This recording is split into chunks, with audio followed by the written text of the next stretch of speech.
Chers téléspectateurs, bienvenue à STL. Vous êtes conviés dorénavant à suivre sur les ondes de STL l'émission Science et religion. Une émission qui promouvoit le dialogue Dieu et la science. C'est donc un rendez-vous à ne pas manquer. Avec Jérôme Dieuseul et Voldaï Laguerre. Tous les samedis soirs, 20h. STL, la voix de la diversité, votre voix. Au plaisir de vous y retrouver. Mesdames et messieurs, je suis Miche-Rose Filoska et c'est avec plaisir que je vous présente la STL, une nouvelle chaîne de télévision IP. J'ai l'insigne honneur d'en être la représentante, la porte-parole. La STL, c'est l'image et la voix de la diversité, votre voix. Bonjour. Pour la plupart des épistémologues et des historiens des sciences, l'histoire des progrès scientifiques est souvent l'histoire des prédictions réussies.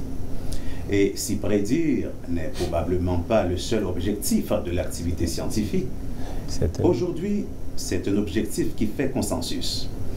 Ainsi, Newton a prédit le retour de la comète de Halley et Einstein la coupure des rayons lumineux par le Soleil. La réalisation de ces prédictions ont porté les scientifiques à reconnaître la théorie de la gravitation de Newton et la théorie de la relativité d'Einstein comme scientifiques ou comme porteuses d'une certaine vérité. La capacité à formuler des prédictions est donc considérée comme un gage de scientificité et d'authenticité. Elle constitue le moyen par excellence de tester une théorie scientifique. Si la prédiction se réalise, la théorie gagne en confiance, mais en cas d'échec, elle doit être réfutée. Or, la prédiction n'est pas l'apanage de la science. Des millénaires avant l'avènement de la science moderne au XVIe siècle, la Bible déjà fourmille de prédictions, que nous appelons aujourd'hui les prophéties bibliques.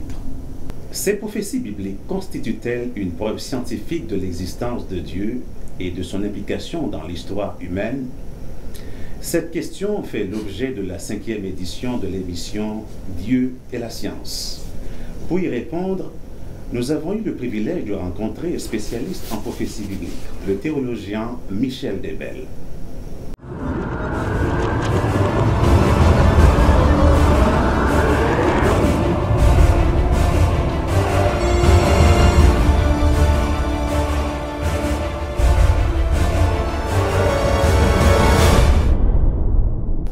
Chers téléspectateurs, bienvenue à STL.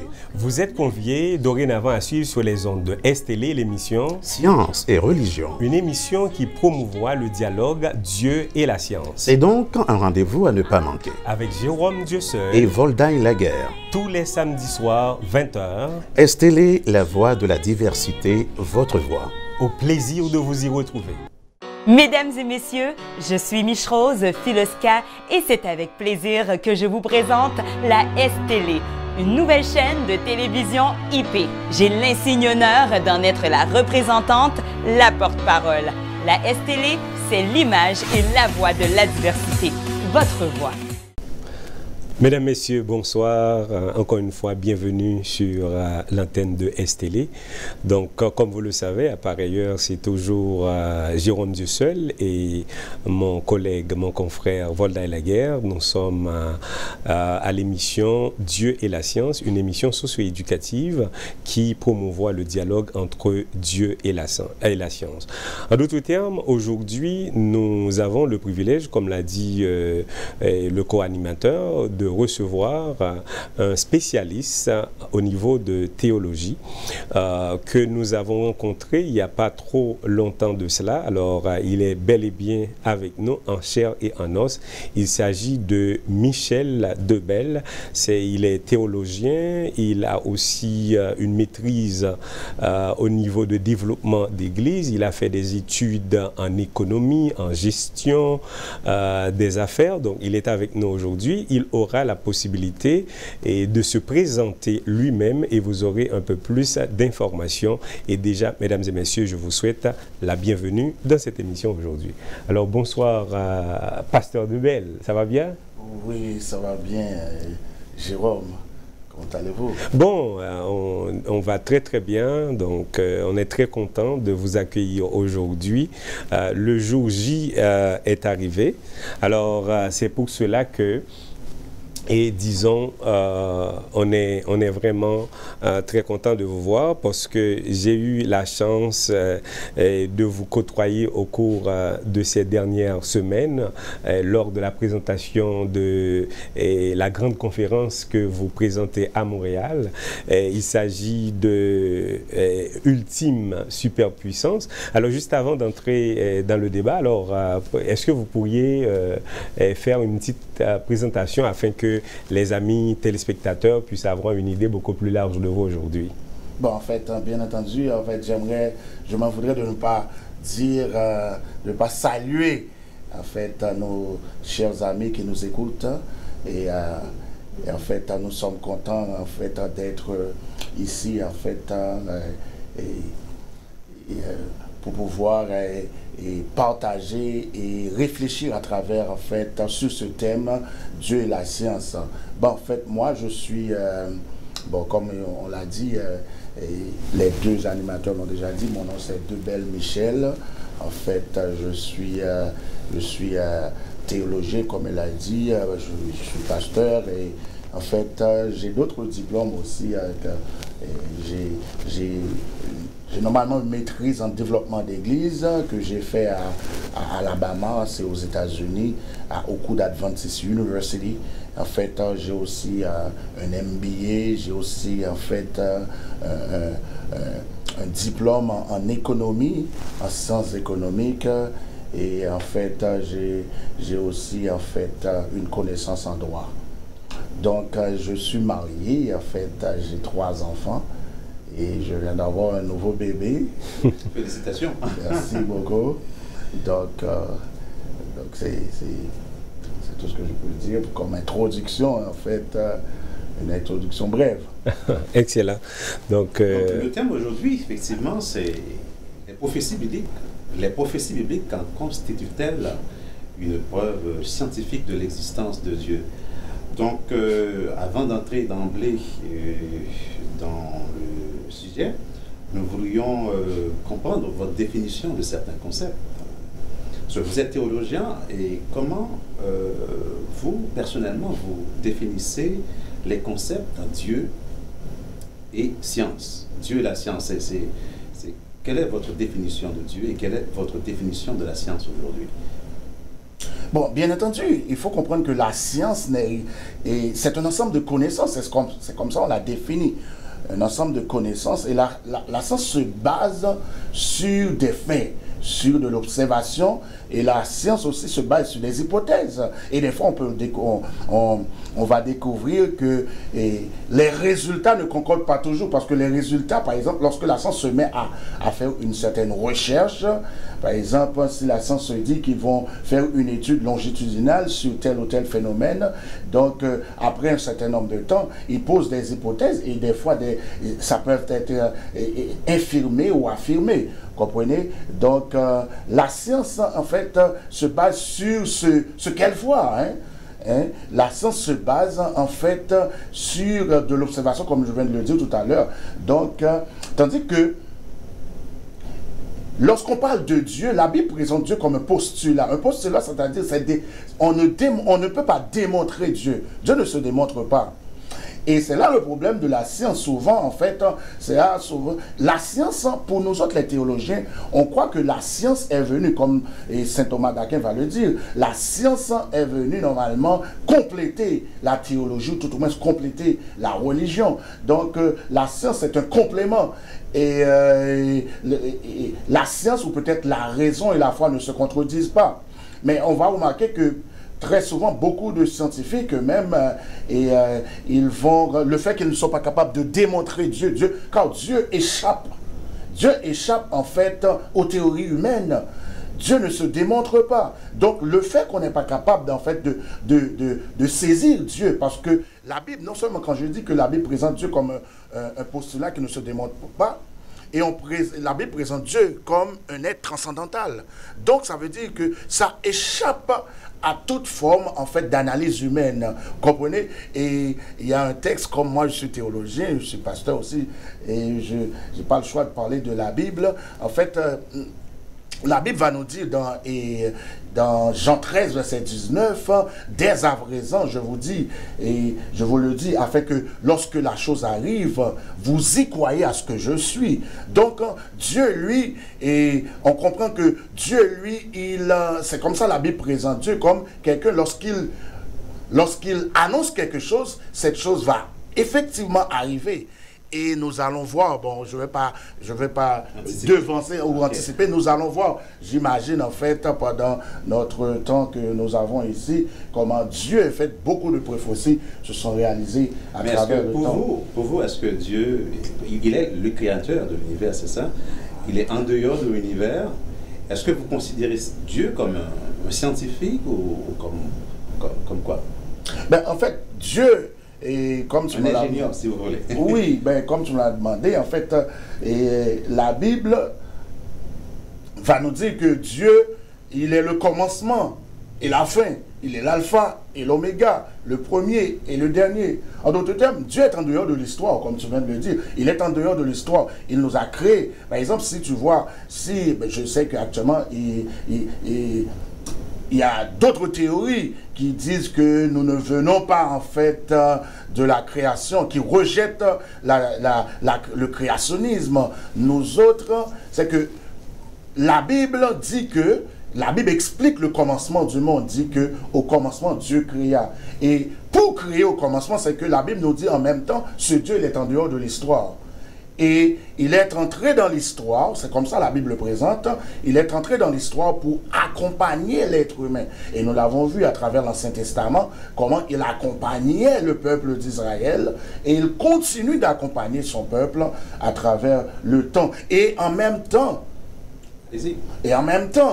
nous remarquons que Dieu pénètre, non seulement, même si Dieu est avant l'histoire, Dieu est en dehors de l'histoire, mais il est entré dans notre histoire pour nous accompagner, pour cheminer avec nous aussi. Okay. Donc, est-ce que Dieu est un scientifique? Dieu, en fait, si vous lisez Isaïe va nous dire que Dieu n'a jamais demandé conseil à qui que ce soit. Donc, le terme scientifique, d'un point de vue humain, c'est quelqu'un, en fait, c'est quelqu'un qui est en train, en fait, de baser ses analyses sur des faits, sur de l'observation. Or, Dieu, la parole nous dit qu'il dit et la chose arrive. Il ordonne et elle existe. C'est comme ça la Bible nous présente Dieu. Donc, voilà. Il n'y a pas de problème parce que je vous ai suivi avec beaucoup d'attention, et Pasteur Debelle. Et je voudrais aussi savoir, parce que vous savez que de toute façon, au niveau scientifique, il y a toujours une démarche. Donc la démarche, c'est surtout par l'observation, par des hypothèses, et cela aussi aboutit à des vérifications. Donc je voudrais aussi savoir, en fait, par rapport à cette démarche scientifique, est-ce que sur le plan théologique, il y a également une démarche qui se fait pour aboutir à des résultats, ou du moins quelle est la différence entre la méthode scientifique et celle théologique? Mais en fait, comme je l'ai dit tantôt, en fait, beaucoup de spécialistes en fait, de la religion, ils admettent que la foi et la raison ne se contredisent pas, ou tout au moins la science et la religion ne se contredisent pas. Donc, la science vient servir la cause de la religion. Et en fait, la religion en tant que telle, ou tout au moins la théologie, va utiliser beaucoup de méthodes scientifiques. Par exemple, quand vous étudiez la théologie, et normalement, ils vont étudier l'anthropologie, la psychologie, l'ethnologie et beaucoup d'autres sciences pour pouvoir comprendre l'être humain auquel Dieu se révèle. Et il faut comprendre aussi que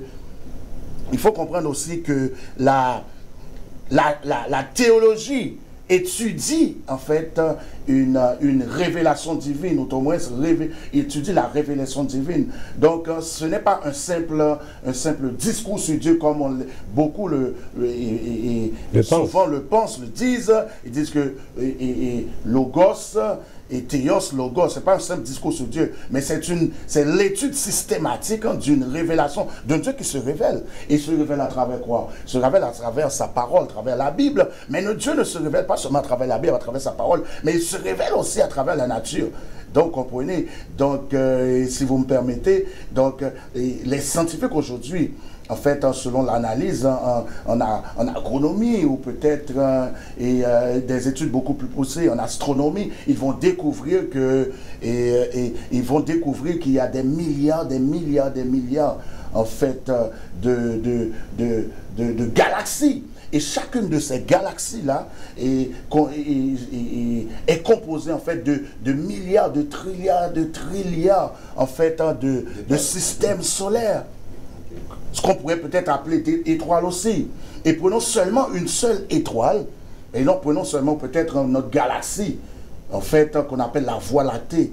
Et la science, en fait, ils ont découvert qu'il y a 9 planètes, et ces planètes, bon, aujourd'hui on parle de 8 planètes, et pour fonctionner seulement, juste une seule étoile, et il y a des milliards, des trilliards, vous pouvez passer toute votre vie à calculer, à penser à des milliards d'étoiles, vous n'arriverez jamais.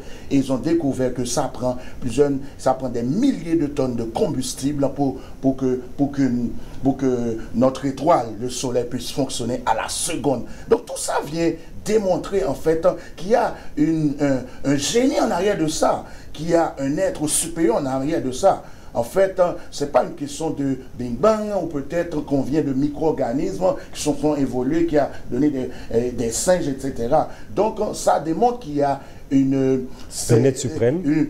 Un être suprême, un génie, quelqu'un qui pense qu'il est en arrière de tout ça. Donc, comme je viens de vous le dire, la science et la théologie ne se contredisent pas. Au contraire, la science vient supporter la théologie parce que vient démontrer en fait l'existence, bien que la Bible présente Dieu comme ce postulat, mais vient prouver l'existence de cet être suprême qui transcende tout. Mais on sait que la science est une. Tous les résultats de la science sont universels, sont acceptés partout, par tous les êtres humains, en fait, ceux qui sont effectivement qui sont aptes à comprendre ces résultats. Mais il y a beaucoup de théologie. Il y a une multitude de théologies, alors que la science, il y a une science. Est-ce que vous voyez? Donc, comment vous expliquez que il y a plusieurs résultats trouvés par différentes théologies? Bon, en fait, oui, actuellement, il y a pas mal de religions dans le monde. Bon, si on les résume entre les 3 plus grandes, c'est le christianisme, il y a en fait le judaïsme et l'islam. C'est 3 plus grandes, en fait, religions du monde. Il y en a beaucoup d'autres. Si on regarde le christianisme, il y a plusieurs théologies même dans le christianisme. Tout à fait. Il y a plusieurs façons de comprendre ou bien d'interpréter les textes. Oui, tout à fait. Mais permettez-moi de vous dire aussi, il y a beaucoup de théologies, je suis d'accord. Peu importe le nom et peu importe les religions, en fait, toutes les théologies, ils ont un point commun. C'est quoi? Il y a ce qu'on appelle une révélation divine. Il y a ce qu'on appelle des textes sacrés. Par exemple, normalement, une théologie se base sur des textes, sur des écritures. Normalement, s'il n'y a pas d'écriture, il n'y a pas de théologie. Et aussi, ça exige aussi, ça exige, la théologie exige la foi, quoi. Pas seulement la foi en termes de croyance, mais en termes d'acceptation aussi. Donc, mais vous pouvez me dire, oui, mais vous pouvez me dire, il y en a qui acceptent, qui vont étudier la théologie, qui ne croient pas en Dieu, ça existe vraiment. Et si on commence à remarquer des gens qui rentrent en théologie, qui n'acceptent pas cette révélation, ils vont l'étudier, parce que là, il faut comprendre que la théologie, c'est une science universitaire comme toutes les autres sciences. Donc, même s'il y en a, effectivement, je connais, qui vont étudier ça comme juste par curiosité, mais d'un point de vue commun, toute théologie, en fait, ils ont ces trois éléments, une révélation divine, et ensuite des textes sacrés, ou tout au moins des écritures, et en fait, la foi à cette théologie-là. Ok, excusez-moi, mais est-ce qu'il existe une méthode pour découvrir la vraie théologie? Ben, en fait, Et parler de vraie théologie, bon, en fait... non, méthode, la vraie méthode pour appréhender la meilleure structure. Il y a plusieurs interprétations de la Bible. Comment peut-on faire pour... Mais non, mais si vous, quand vous demandez s'il y a plusieurs, en fait, méthodes, mais tout à fait, est-ce qu'il y a une meilleure méthode? Bon, je ne veux pas me prononcer là-dessus parce que pourquoi? Parce que on va entrer dans un univers qui est très vaste. Parce que pourquoi? Il y a beaucoup, souvent les gens me posent des questions, ils disent pourquoi tant de religions? Des gens qui me disent moi là, je me retire de ça parce qu'il y a beaucoup de religions et chacune de ces religions là normalement véhicule une théologie particulière, n'importe quelle religion. Donc maintenant, quelle est la théologie qui est la meilleure? Donc je ne peux pas répondre, je veux pas avoir la prétention de répondre, mais permettez-moi de vous dire, actuellement, parmi toutes les religions qui existent dans le monde, le christianisme est la religion qui a beaucoup plus de monde, plusieurs milliards actuellement. Donc, est-ce que je vais dire, même au sein du christianisme, tu vas me le dire, au sein du christianisme, qui est une religion, il y a beaucoup de dénominations. On va parler, en fait, aussi, il y a le catholicisme, il y a le protestantisme, il y a en fait beaucoup. Et vous allez me dire, mais quelle est la meilleure théologie? Bon, je me réserve de répondre à cette question, est-ce qu'il y a une meilleure théologie?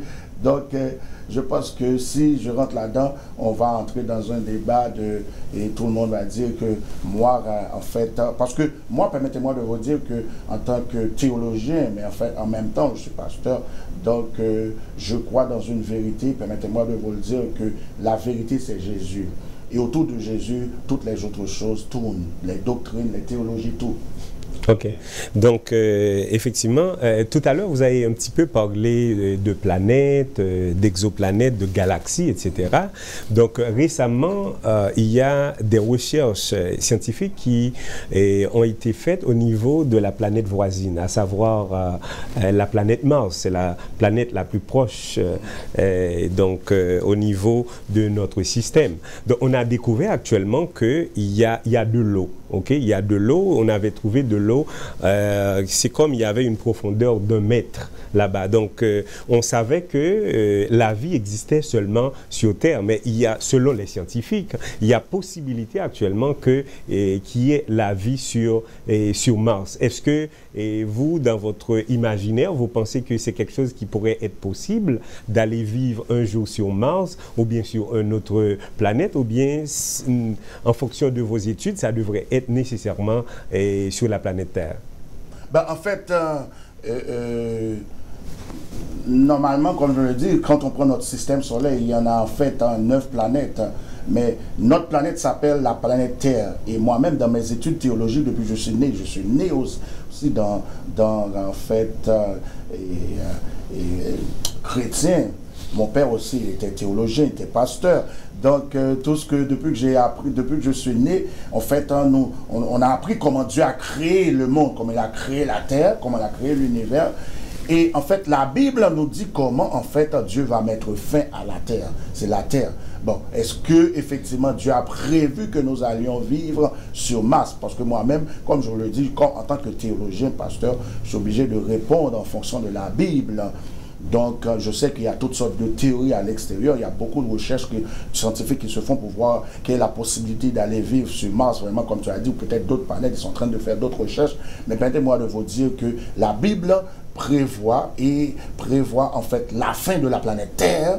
Et comment il dit, et comment la Bible nous dit aussi comment Dieu va restaurer la terre, la fin de la planète Terre, parce que lui, il viendra en fait mettre fin au péché, parce que aujourd'hui tout est en désordre. La Bible nous présente Dieu comme quelqu'un qui a tout créé en ordre, et actuellement tout est en désordre. Lui, il viendra pour mettre fin au désordre. Mais selon la Bible, ce qui a créé ce désordre, c'est le mal, c'est en fait le péché, et lui, il devra venir pour mettre fin à tout ça, et en fait, il va restaurer la terre.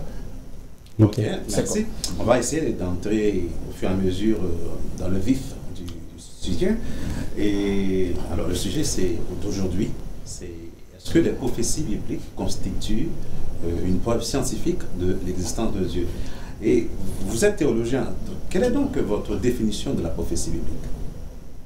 Ben, en fait, la prophétie biblique, prenez n'importe quel livre prenons n'importe quel dictionnaire, va vous dire que en fait la prophétie c'est des prévisions sur l'avenir. En fait, c'est de comprendre l'avenir. En fait, et nous autres, comme je l'ai dit tantôt,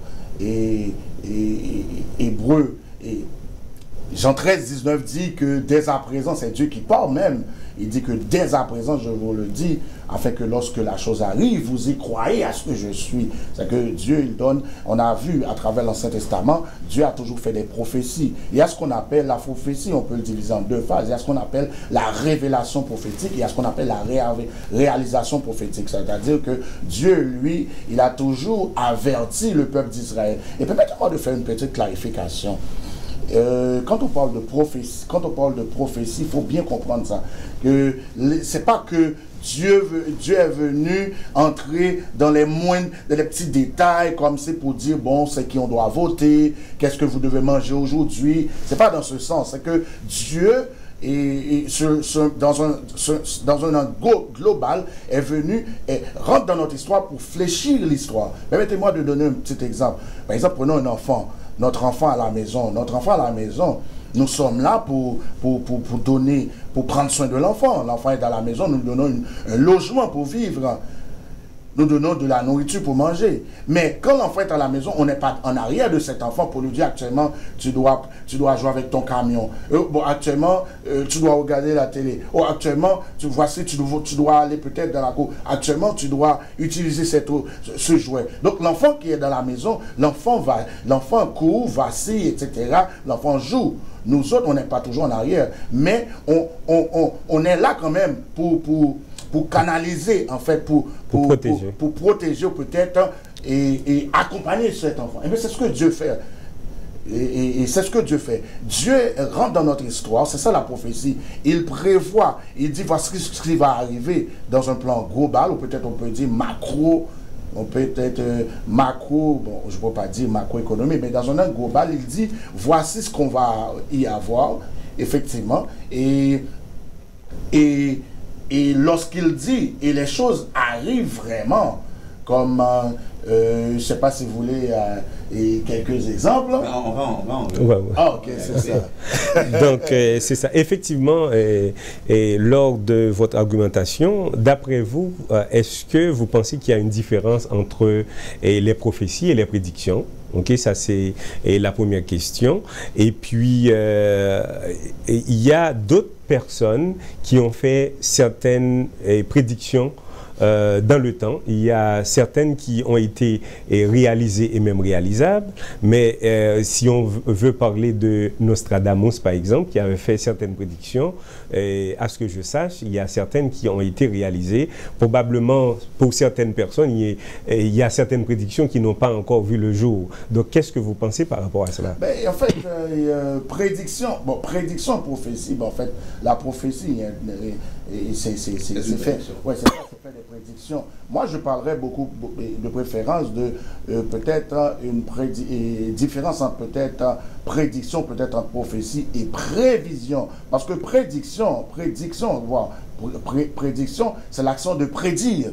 Tandis que prévision, c'est l'action de prévoir. Prenons par exemple, si vous ouvrez votre télé cet après-midi, on va vous dire, ou ce soir, on va vous dire peut-être demain matin, il va pleuvoir. Ou cette soirée, pendant la nuit, il va pleuvoir. Pourquoi? C'est parce que, en fait, la science dispose d'un certain nombre d'outils qui leur permettent de... On appelle ça des prévisions. Qui leur permettent de... Vous écoutez le mot? Qui leur permet de prévoir. Donc, ça veut dire ils ont des outils qui leur permettent de voir quelque chose qui va arriver. Ce n'est pas une prophétie, ça.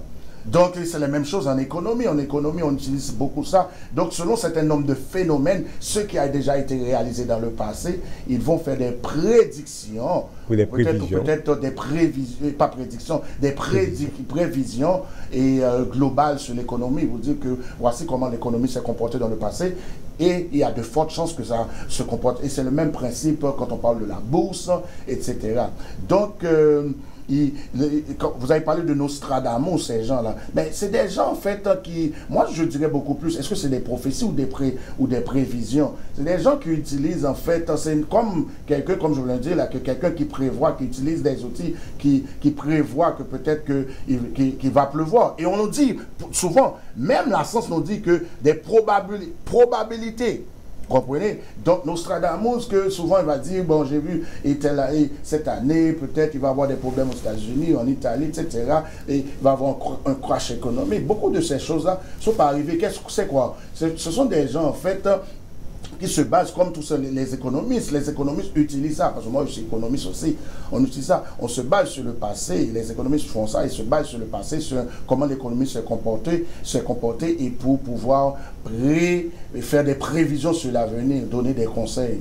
En ce sens, en quoi la prophétie biblique est différente? Des prévisions. Mais la prophétie, parce que moi, et comme je vous l'ai dit, parce que la Bible nous présente Dieu comme un postulat qui a fait beaucoup de prophéties. Les prophéties sont réalisées. Comme par exemple, si vous lisez dans le livre de Daniel, dans la Bible, qui a fait une prophétie, une statue. On va arriver tout à l'heure. Mais je voudrais vous poser la question. Oui. Comment le théologien aborde-t-il une prophétie biblique? Quelle méthode il utilise pour comprendre cette prophétie, pour interpréter cette prophétie? Et c'est un peu ça. Donc, est-ce qu'il y a une méthode spécifique? Ben, en fait, nous autres, pour comprendre la prophétie, dans un premier temps, on va se baser sur la Bible, car la Bible s'interprète elle-même. En fait, nous autres, on va sortir d'un texte, on va puiser dans beaucoup de textes pour pouvoir comprendre la prophétie très bien. Mais aussi, ce qu'on va faire, on va faire des recherches scientifiques aussi pour venir corroborer, pour dire, voici, Dieu avait prévu ça. Comme tu m'as dit de ne pas trop aller en avant, je pourrais donner l'exemple de Daniel aussi. On va effectivement puiser à l'extérieur. On va peut-être vérifier. Pas qu'on n'a pas besoin de... la science vient compléter. Nous autres, qu'on a fait, on utilise la science tout simplement pour dire aux gens que, effectivement, voici comment Dieu regarde tout ce que la science a découvert. Regarde, la science découvre. Regarde ce que la science a observé. La science observe.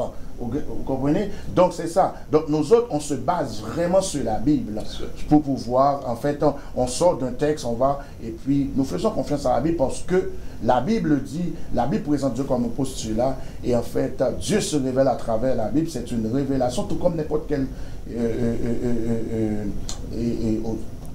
autre religion. Ils ont leur propre, en fait, documents et documents sacrés pour pouvoir, en fait, véhiculer leur pensée, ou peut-être leur pensée théologique, mais nous autres, on se base sur... Donc, c'est pratiquement la méthode scientifique que vous utilisez.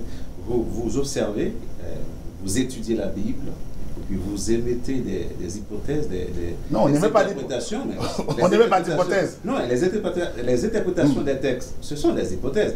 Et ces hypothèses-là, ces interprétations, vous allez dans l'histoire pour voir effectivement est-ce que la prophétie s'est réalisée, ou bien cette interprétation que vous donnez, est-ce qu'effectivement c'est conforme aux faits historiques, tout ça? Est-ce que c'est... Mais normalement, ce que je fais, normalement, c'est pas... Ça n'a rien à voir avec l'hypothèse. Mais comme je vous dis, la Bible présente Dieu comme un postulat. En fait, tout ce que Dieu dit, on l'accepte. Mais c'est ce qu'on appelle l'élément de foi. En fait, beaucoup ne sont pas d'accord avec ça. Mais c'est un élément, c'est une dimension que la science n'a pas. Mais nous autres, les chrétiens, on l'a. En fait, beaucoup de prophéties, en fait, se sont déjà réalisées. Et il y en a beaucoup qui vont se réaliser. Dieu, en fait, comme je le dis, Dieu donne ses prophéties afin de pouvoir avertir son peuple et le toucher, et amener son peuple à réfléchir aussi, et canaliser son peuple, guider son peuple. En fait, c'est ça. Et pour éviter à ce que son peuple tombe et soit en danger, bien entendu. C'est ça, parce que, comme la Bible dit que Dieu viendra pour mettre fin à ce monde et au péché. Et dans ce cas, il est en train de... Dieu, qu'est-ce qu'il fait? Il prévoit, en fait, comment les choses vont, et comment les choses vont, et comment les choses seront dans le futur, afin que nous puissions en fait faire attention. Pour certaines gens, ils pensent que, par exemple, la Bible, c'est un livre ordinaire. C'est un livre comme les autres ouvrages. D'accord? Donc, c'est ce qu'ils pensent. Mais pour, je dirais, pour ces catégories de gens-là, ils arrivent même jusqu'à dire que la Bible, c'est un livre qui est ancien, dans le sens qu'un livre qui est, en quelque sorte, qui est dépassé. D'accord? C'est comme un livre qui n'arrive pas à combler les besoins de l'être humain actuel. Donc, quel conseil en tant que pasteur, théologien, que vous pourriez donner à ces gens-là et quelle devrait être la place qu'ils devraient donner par rapport à la Bible? Ben, en fait, ils ont le droit. Et le droit, et ce que j'aime avec Dieu, c'est que Dieu, la Bible nous dit quand Dieu a créé l'être humain, il a créé l'être humain libre. Regardez ce qu'il a dit, en fait, et dans le livre de la Genèse, il a dit, en fait, et à l'homme, tu pourras manger de tous les arbres qui se trouvent dans le jardin. Lorsqu'il l'a placé, après avoir créé l'être humain, l'homme, il l'a placé dans un jardin, il dit, tu pourras manger de tous les arbres qui se trouve dans le jardin, mais quant à l'arbre de la connaissance du bien et du mal, le jour où tu m'en mangeras, tu mourras. Bon, ça c'est autre chose, bien. Donc ça veut dire qu'il a créé l'être humain libre. Il a dit que, bien qu'il y a une certaine interdiction, mais il a créé l'être humain libre. L'être humain pouvait manger de tout. Vous comprenez? Donc comme vous me dites... est-ce que la Bible... certains gens pensent que la Bible, c'est un livre ordinaire qui n'a pas de grande importance. Oui, c'est un livre ordinaire qui n'a pas de grande importance. Ça veut dire, comme je dis ça, donc Dieu nous crée libre. Ça veut dire qu'on a le droit de penser, on a le droit de rejeter la Bible. Et la Bible nous dit que Jésus se tient, il ne force personne. Regarde, dans le livre de l'Apocalypse, il frappe à la porte de chaque personne, de chaque cœur. Gens qui rejettent, qui disent, en fait, comme tu l'as dit tout à l'heure, c'est un livre ancien, en fait, c'est désuet, bon, et c'est des gens, on va ces détracteurs, en fait, de la religion, ces opposants de la religion, on vous dit que c'est des gens, en fait, qui veulent se projeter un père. Quand ils étaient petits, ils avaient un père. Maintenant, ils sont devenus grands. Ils ne sont pas capables de se passer d'un père. Donc, ils ont projeté un Dieu. Ils disent qu'il y a un Dieu qui existe. Mais c'est des gens, en fait, qui veulent dénigrer la religion. Ils ont le droit. Ils ont le droit de faire ce qu'ils veulent. Mais, en fait, est-ce que ce qu'ils disent, c'est tout à fait vrai? Donc, comprenez. Donc, normalement, la Bible présente Dieu qui s'est révélé. Dieu se présente à tout le monde. On a le droit de l'accepter. On a le droit de le rejeter. On rejette la Bible. OK? Donc, même pour les gens qui croient en la science, hein, qui croient dans beaucoup de choses, par exemple, si vous prenez, en fait, à l'époque de gréco-romaine, vous prenez Platon, Aristote, etc. Souvent, dernièrement, je discutais avec quelqu'un, il dit que, est-ce que tu as déjà vu Platon? Est-ce que tu as déjà vu Aristote? As-tu déjà vu ces gens, etc. Il m'a dit, non, mais j'ai leurs documents. Il dit, mais oui, mais Dieu, il m'a dit, Dieu, j'ai pas vu. Il m'a dit, Dieu, j'ai pas vu Dieu, mais j'ai dit, mais tu as son document aussi. Il y a la Bible. Il dit, mais j'ai dit que sur quoi tu te bases pour croire que Aristote, ben c'était juste pour le forcer à réfléchir. Sur quoi tu te bases pour dire qu'Aristote a existé vraiment? Parce que ça fait longtemps ça. Il dit oui, même par exemple, c'est dans la Bible. Même Nebuchadnezzar, les êtres humains, ils croient ça. Par exemple, en Irak, on parle de Nebuchadnezzar. Ils croient que Nebuchadnezzar existait. Mais c'était même avant Jésus-Christ. Ça fait longtemps ça. Mais sur quoi tu te bases pour dire que Nebuchadnezzar existait? Mais Jésus n'a pas existé. Dieu n'existe pas. Donc, tu comprends? Donc, en fait, les gens, c'est libre à eux de choisir, de rejeter la parole de Dieu, peut-être de rejeter la Bible. Mais la Bible est vivante et actuelle. Excellent. Donc, mesdames et messieurs, vous suivez en direct votre émission de prédilection, Dieu et la science, et qui est animée par mon ami Volda Laguerre et votre serviteur Jérôme Dieu seul. Et nous accueillons aujourd'hui, effectivement, pasteur Debel Michel. Donc, nous allons prendre et observer une petite pause publicitaire et on va y revenir pour la suite de l'émission.